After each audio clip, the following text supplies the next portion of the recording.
और buzzing stock में आज अर्निंग्स का इम्पैक्ट मेजरली आपको दिखाई पड़ेगा या फिर न्यूज़ फ्लोज भी बहुत स्ट्रांग आ रहे हैं। तो सबसे पहला नाम तो ऑब्वियसली कोटक महिंद्रा बैंक का है। अर्निंग इस तिमाही में अर्निंग्स आते हुए दिखाई पड़े और अर्निंग के बाद स्टॉक में 5 बड़े ब्रोकरेज हाउस की तरफ से मेगा अपग्रेड भी स्टॉक हुआ और नंबर्स में मुनाफा 10% बढ़ा, आय भी बढ़ी, एनपीए के नंबर्स भी इंप्रूव्ड हुए, एनआईएम्स भी बेटर आए, साइड पर आए और कोटक में एक स्ट्रांग रिएक्शन देखने को मिला। आज तक करीब करीब 9-10% ऊपर कोटक महिंद्रा बैंक कामकाज करा। लेकिन एक इंटरेस्टिंग नंबर आपके सामने रखता हूँ। आज सन मतलब 20 जनवरी 2025 को जो दाम है, 20 जनवरी 2024, 20 जनवरी 2023, 20 जनवरी 2022, इन सब पर भी यही दाम था। सो एक तेज़ी तो आज ने दिखाई है, लेकिन अब यहाँ से आगे क्या होगा? देखिए सुमित जी, मैं आपका एनालिसिस काफी फॉलो करता हूँ ट्विटर पे और आपको सुनता भी हूँ। तो आपका एक खासियत है कि आप जो डेटा क्रंचिंग करते हो काफी बेहतरीन करते हैं। और जो आपने पॉइंट आपने बताया मेरे भी ध्यान में नहीं था और काफी इंटरेस्टिंग है ये जानने के लिए। Coming back to the analysis, मुझे लगता है शॉर्ट टर्म का नजरिया है, अगर आपका एक दो दिन का एक हफ्ते का, तो मुझे लगता है कि इधर काफी मूव आ चुका है, शायद और नहीं दिखे। बट अगर नजरिया 3 साल 5 साल का है तो मुझे लगता है काफी अट्रैक्टिव स्टॉक है। जैसे कि आपने बताया कि इतने महीनों में यहाँ पे कोई मूव देखने को नहीं मिला है। बल्कि अगर आप देखिए 2021 में आफ्टर कोविड भी इसका भाव इतना ही 1900 के आसपास था। आज भी उतना ही है।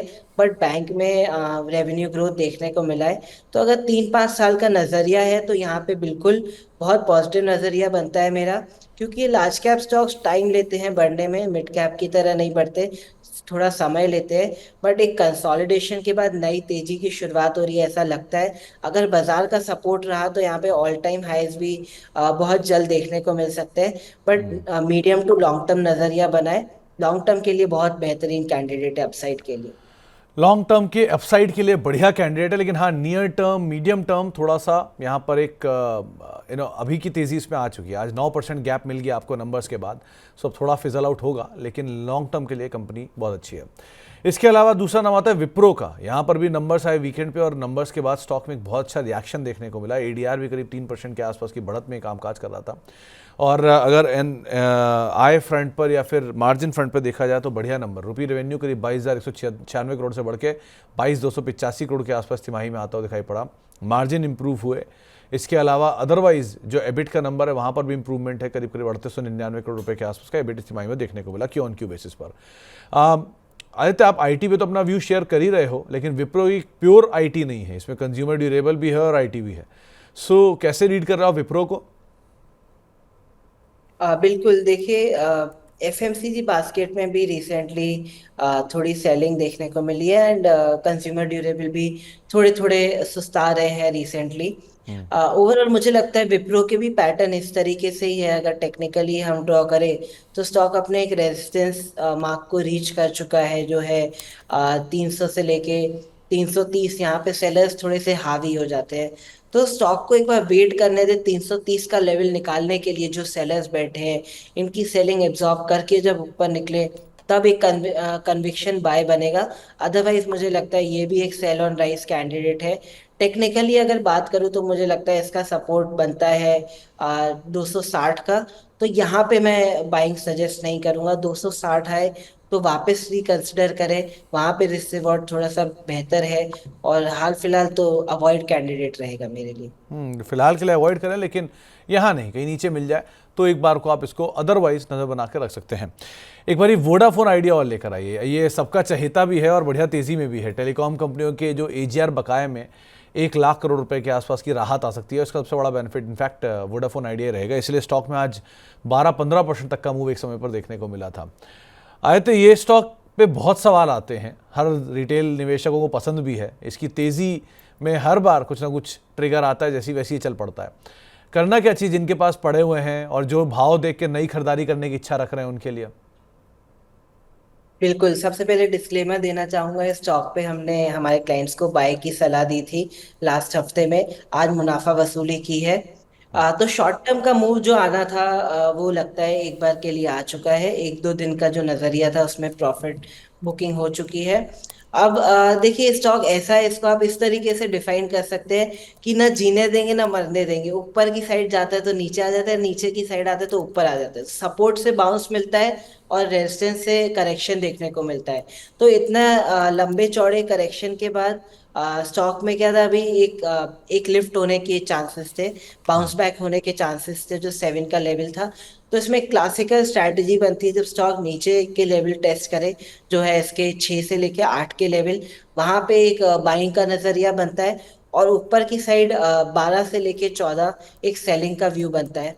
तो अभी फिलहाल स्टॉक बीच में ट्रेड कर रहा है, बट जिस हिसाब से आज गैप के साथ खुला है, मुझे लगता है अगर थोड़ा इसको समय दे तो हो सकता है ये अपने मूविंग एवरेज को टेस्ट कर सकता है, जो आता है 11 से लेके 12। बट मैं ऐसा नहीं कह रहा हूँ कि ये लेवल आज देखने को मिलेंगे या एक हफ्ते में देखने को मिलेंगे। आपको थोड़ा सा टाइम देना पड़ेगा। वॉलेटाइल है स्टॉक, तेजी के बाद करेक्शन दिखाता है, फिर वापस तेजी दिखाता है। तो डिप स्पेस में बाय का नजरिया बनाए, और ऊपर की साइड मुनाफा प्रॉफिट बुकिंग का लेवल रहेगा 11 से लेके 12 का। ऐसी क्या सेलिंग कर दिया आपने आदित्य कि 15 रुपए का शेयर, 15% ऊपर का शेयर 8% ही ऊपर रह गया? इतनी हैवी प्रॉफिट टेकिंग करवाई आज आपने? देखिए अब टेक्निकल पावर है, मुझे लगता है इस वॉल्यूम का नहीं, चार्ट्स का पावर है। चार्ट बोलते हैं कि यहाँ पे बाकी लोग भी बेच रहे हैं तो हम भी बेच देते हैं, तो हम भी फिर वो बड़े बड़े निवेशकों की लिस्ट में आ जाते हैं। बढ़िया। अच्छा, एक नाम कल्याण ज्वेलर और देखिए, बहुचर्चित रहा है पिछले पूरे हफ्ते में, बहुत बुरी तरह टूटा। 40% के आसपास करेक्शन आने के बाद आज एक पुल बैक है। ये pull back technical pull back मान के चलें, शॉर्ट कवरिंग मान के चलें, कैसे देखें इसे हम? मुझे लगता है कि जिस तरीके से वन वे सेलिंग देखने को मिली है 800 से लेके 500, तो ये नॉर्मल नहीं है। यहाँ पे जो इंस्टीट्यूशनल इन्वेस्टर है वो थोड़ा पैनिक कर रहे हैं कि हमें इस स्टॉक में से निकल जाना चाहिए। और अगर आप देखेंगे कुछ सालों का, कुछ महीनों का व्यू, तो स्टॉक ने 100 से लेके 800 की तरफ दौड़ लगाई, तो सिग्निफिकेंट प्राइस राइज तो आपको देखने को ऑलरेडी मिला मिला था। तो अभी प्रॉफिट बुकिंग आ रही है, और वो भी वॉल्यूम्स के साथ। तो मुझे लगता है यहाँ पे बॉटम फिशिंग नहीं करनी चाहिए। जो उछाल है उसमें निकलने का ही मन बनाए। यहाँ पे बॉटम फिशिंग नहीं करें। नीचे के लेवल भी देखने को मिल सकते हैं 500 से लेके 400, जो दूसरे सपोर्ट है। बट इधर बाउंस में अवॉइड करे बाय करना। तो बाउंस में अवॉइड करिए, अभी एटलीस्ट बाय मत करिए। वैसे भी ये बहुत ज़्यादा चर्चा में है, एक तरफा बिकवाली फिर एक तरफा खरीदारी। सो अभी के लिए थोड़ा इसमें सिचुएशंस को देखने दीजिए, उसके बाद कॉल लीजिएगा। एक और नाम जहां पर आज हलचल है वो है स्वान एनर्जी। आदित्य, ये भी अहमदाबाद से ही आती हुई कंपनी है। आज स्वान डिफेंस की लिस्टिंग हुई और शायद अनुमान से नीचे लिस्टिंग हुई, इसलिए स्वान एनर्जी में भी रिएक्शन देखने को मिला। 5% नीचे है स्टॉक। यहाँ क्या करना चाहिए? बिल्कुल, स्टॉक में एक अच्छी तेजी देखने को मिली 460 से लेके ऑलमोस्ट 800, बहुत शॉर्ट टाइम में। तो स्टॉक में स्ट्रेंथ तो है, और वॉल्यूम भी अच्छे देखने को मिल रहे हैं। तो ये एक बाय ऑन डिप्स कैंडिडेट रहता है, बाय ऑन डिप्स कैंडिडेट रहेगा। तो इसको एक बार में ना खरीद के थोड़ा थोड़ा समय समय में इस स्टॉक को बटोरे। लॉन्ग टर्म चार्ट्स इस स्टॉक के अच्छे लगते हैं, बट लॉन्ग टर्म नजरिए से बाय है, शॉर्ट टर्म नजरिए से बाय नहीं है। तो लॉन्ग टर्म नज़रिए से बाय करिए, शॉर्ट टर्म में नहीं। ये आज जो बिकवाली है इसकी एक बड़ी वजह है स्वान डिफेंस की लिस्टिंग, और ये अनुमान से नीचे है।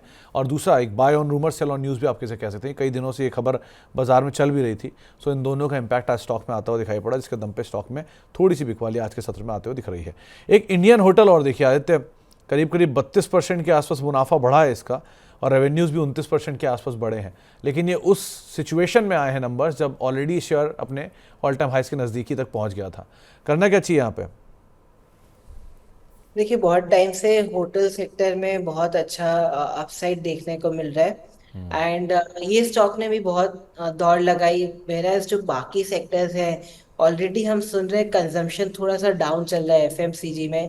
इवन थोड़ा सा फिगर्स भी कम आ रहे हैं जीएसटी कलेक्शन के या फिर रेवेन्यू के, कंपनी गाइडेंस के। ओवरऑल इकोनॉमी में ये सब में थोड़ा सा करेक्शन देखने को मिला है। बट ये स्टॉक में करेक्शन देखने को नहीं मिला था अभी। अगर कोविड से लेके बात करें तो स्टॉक 70 से लेके 880 हो चुका है, तो 10x हो चुका है। यहाँ पे प्रॉफिट बुकिंग की जगह बनती है, टेक्निकल्स में ओवर हीटेड है ये। और ऊपर के लेवल से सेलिंग आ रही है, तो इसको हल्के में नहीं ले। शायद यहाँ पे प्रॉफिट बुकिंग और गहरा सकती है। तो हाल फिलहाल सेल ऑन राइज रहेगा। अगर आप अच्छे मुनाफे पे बैठे हैं तो यहाँ पे मुनाफा घर लेके आइए और नीचे के लेवल का वेट करें। मुझे लगता है थोड़े समय में स्टॉक में 680 से लेके 550 के लेवल भी देखे जा सकते हैं।